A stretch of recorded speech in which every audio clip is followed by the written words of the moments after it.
ಅವರಿಗೆ ಪ್ರಗತಿ ಚಾನಲ್ಗೆ ಎಲ್ಲರಿಗೂ ಆತ್ಮೀಯವಾದಂಥ ಸ್ವಾಗತ. ಇಂದಿನ ಜೋಳದ ಮಾರುಕಟ್ಟೆಯ ಬೆಲೆಯನ್ನು ನೋಡಿಕೊಂಡು ಬರೋಣ.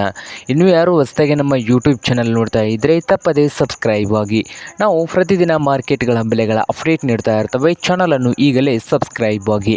ಇಂದು ಜೋಳದ ಮಾರುಕಟ್ಟೆಯ ಬೆಲೆಯನ್ನು ನೋಡೋದಾದರೆ ಇಂದು ವಿಜಯಪುರ ಮಾರ್ಕೆಟ್ನಲ್ಲಿ ಒಂದು ಕ್ವಿಂಟಲ್ ಜೋಳದ ರೇಟ್ ಬಂದು 3,000ದಿಂದ 3,200 3,000ದಿಂದ 3,200 ವಿಜಯಪುರ ಮಾರುಕಟ್ಟೆಯಲ್ಲಿ ಒಂದು ಕ್ವಿಂಟಲ್ ಜೋಳದ ಬೆಲೆಯನ್ನು ಹೊಂದಿದೆ.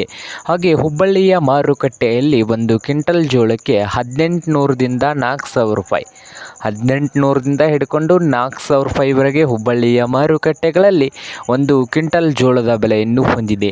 ಹಾಗೆ ರಾಯಚೂರು ಮಾರ್ಕೆಟ್ನಲ್ಲಿ ಒಂದು ಕ್ವಿಂಟಲ್ ಜೋಳದ ರೇಟು 3,000ದಿಂದ ಹಿಡ್ಕೊಂಡು 4,000 ರೂಪಾಯಿಂದ 200 ರೂಪಾಯಿವರೆಗೆ ಲಾಸ್ಟ್ ರೇಟ್ ನಡೀತಾ ಇದೆ. 4,200. ಹಾಗೆ ಸಾಂಗ್ಲಿಯ ಮಾರುಕಟ್ಟೆಯಲ್ಲಿ 4,000ದಿಂದ 5,000 ರೂಪಾಯಿವರೆಗೆ ಒಂದು ಕ್ವಿಂಟಲ್ ಜೋಳದ ಬೆಲೆಯನ್ನು ಹೊಂದಿದೆ. ಹಾಗೆ ದಾವಣಗೆರೆಯಲ್ಲಿ 3,000 ರೂಪಾಯಿವರೆಗೆ ಲಾಸ್ಟ್ ರೇಟ್ ನಡೀತಾ ಇದೆ ಒಂದು ಕ್ವಿಂಟಲ್ ಜೋಳಕ್ಕೆ.